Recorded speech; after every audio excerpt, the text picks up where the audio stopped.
I got so much motherfucking design on right now. Break it down, bring it back, make it clap. I got 3 old thoughts, new block, wear that thing. Bitches on my line, and you know. Assalamualaikum warahmatullahi wabarakatuh.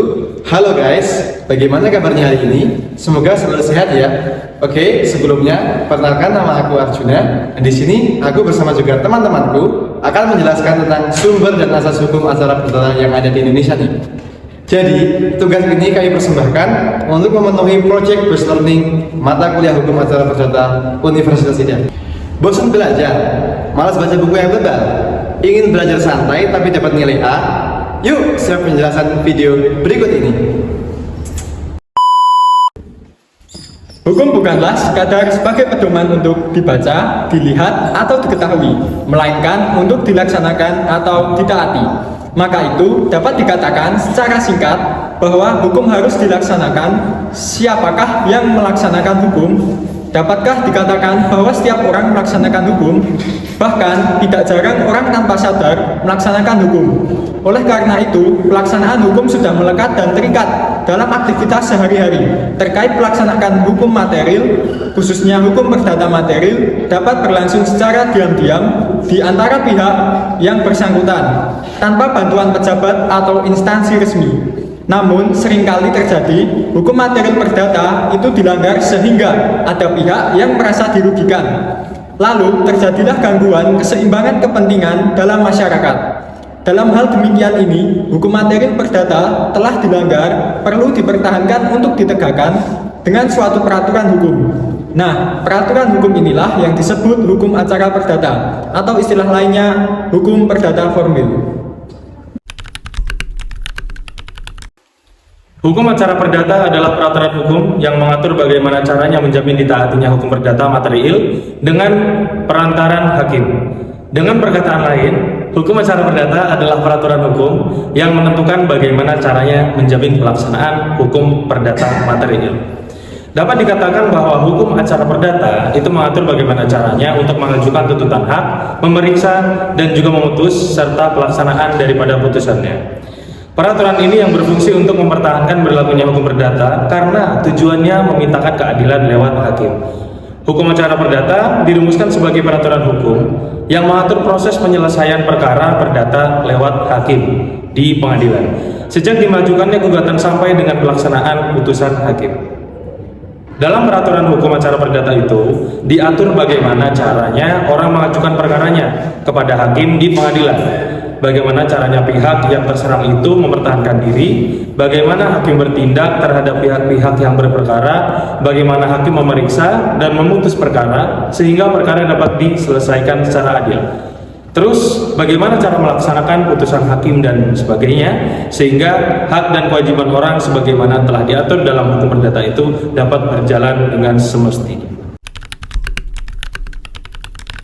Kemudian ada sumber hukum acara perdata. Mengutip dari buku Hukum Acara Perdata di Indonesia, hukum acara perdata di Indonesia ternyata sampai kini tetap mengadopsi hukum acara perdata peninggalan Belanda.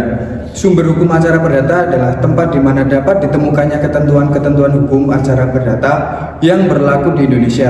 Sumber-sumber hukum acara perdata di Indonesia, yang pertama ada HIR, yang kedua ada RBG, yang ketiga ada RV, yang keempat ada BW, yang kelima ada WVK, dan keenam ada berbagai undang-undang yang berkaitan dengan hukum acara perdata seperti Undang-Undang Nomor 20 Tahun 1947, ada Undang-Undang Darurat Nomor 1 Tahun 1951, ada Undang-Undang Nomor 1 Tahun 1974, kemudian ada Undang-Undang Nomor 14 Tahun 1985, kemudian ada Undang-Undang Nomor 2 Tahun 1986, ada Undang-Undang Nomor 18 Tahun 2003, ada Undang-Undang Nomor 4 Tahun 2004, dan ada Undang-Undang Nomor 37 Tahun 2004. Yang ketujuh ada adat kebiasaan, yang kedelapan adalah doktrin, yang kesembilan adalah peraturan Mahkamah Agung atau Perma, yang kesepuluh adalah instruksi dan surat edaran Mahkamah Agung atau SEMA, yang kesebelas ada jurisprudensi.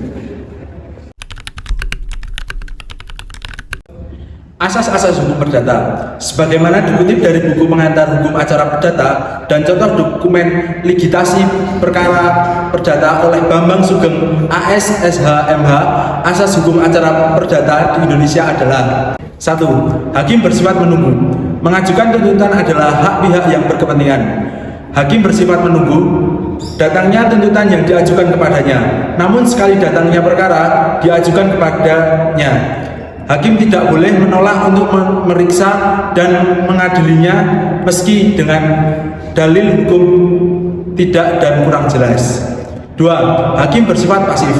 Berdasarkan ketentuan dalam pasal 4 ayat 2 Undang-Undang Nomor 48 Tahun 2009, hakim hanya membantu para pencari keadilan dan berusaha mengatasi segala hambatan dan rintangan untuk mendapatkan tercapainya peradilan secepat, sederhana, dan biaya ringan. 3. Persidangan terbuka untuk umum. Ketentuan pasal 13 ayat 1 Undang-Undang Nomor 48 Tahun 2009, asas ini bertujuan untuk memberikan perlindungan hak asasi manusia di peradilan sehingga terjadi pemeriksaan yang adil dan objektif dan didapatkan keputusan yang objektif pula. Masyarakat boleh menyaksikan jalannya persidangan yang terbuka untuk umum kecuali ditentukan lain oleh undang-undang dan persidangan dinyatakan dilakukan tertutup. 4. Mendengarkan kedua belah pihak. Tercermin pada pasal 4 ayat 1 Undang-Undang Nomor 48 Tahun 2009, pasal 121 dan 132 HIR, pengadilan harus memperlakukan kedua belah pihak sama, memberi kesempatan kepada kedua belah pihak untuk menyelesaikan pendapat dan tidak memihak. 5. Putusan harus disertai alasan, pertanggungjawaban hakim dan putusannya terhadap masyarakat, para pihak, pengadilan yang lebih tinggi, ilmu hukum sehingga oleh karenanya mempunyai nilai objektif. 6. Beracara dikenakan biaya. Diatur dalam pasal 2 ayat 4 Undang-Undang Nomor 48 Tahun 2009, pasal 145 ayat 4, pasal 192 sampai 194 RBG DSB. Biasanya perkara ini dipakai untuk biaya kepeniteraan, biaya penggilan, biaya pemberitahuan, biaya materi, dan lain-lain. Biaya yang memang diperlukan seperti biaya pemeriksaan setempat. 7. Tidak ada keharusan mewakili dalam beracara. HIR tidak mewajibkan para pihak untuk mewakili penyelesaian perkara kepada orang lain. Dengan demikian, pemeriksaan di persidangan terjadi secara langsung terhadap pihak yang berkepentingan. 8. Peradilan secara sederhana, cepat, dan biayanya ringan. Asas hukum acara perdata ini tercermin dalam Undang-Undang Nomor 48 Tahun 2009 dalam pasal 2 ayat 4 dan pasal 4 ayat 2. Pemeriksaan dan penyelesaian perkara dilakukan dengan cara efisien dan efektif. Biaya ringan adalah biaya yang bisa dijangkau oleh masyarakat, namun tidak mengesampingkan kecermatan dalam mencari kebenaran dan keadilan. Yang selanjutnya ada contoh kasus hukum acara perdata. Kasus PT Indorayon dengan masyarakat. Pihak yang menjadi dalang dari kasus ini adalah PT Toba Pul Lestari. PT Indorayon mulai beroperasi pada akhir 1980-an. Tahun 1999, perusahaan tersebut ditutup berdasarkan rekomendasi dari Menteri Negara Lingkungan Hidup. Ketika itu dijabat oleh Sony Craft. Alasannya perusahaan tersebut terbukti telah mencemari dan membahayakan lingkungan. Pada Maret 2002, PT Indorayon kembali dibuka atas rekomendasi Wakil Presiden Republik Indonesia. Ketika itu dijabat oleh Megawati Soekarno Putri. PT Indorayon kembali buka dengan nama lain yaitu PT Toba Pul Lestari atau PT TPL. 10 tahun beroperasi, masyarakat Kursa merasakan dampak yang tak menyenangkan. Perusahaan tersebut mencemari lingkungan dan mendatangkan masalah sosial. Misalnya, konflik dan intimidasi aparat terhadap warga yang menolak PT Indorayon. Kualitas lingkungan yang buruk juga membuat kesehatan masyarakat menurun. Limbah dari perusahaan tak hanya mencemari udara, tetapi juga membuat hasil panen warga menurun. Banyak bulir padi yang kosong atau tak berisi. Masyarakat sekitar pun khawatir jika kejadian 10 tahun sebelumnya terjadi lagi sejak PT TPL dibuka. Selain itu, warga sekitar mengaku bahwa limbah uap dari pabrik cukup mengganggu udara. Berdasarkan data di Puskesmas Purse, jumlah penderita infeksi saluran pernafasan atas ISPA pada Januari 2001 mencapai 92 orang.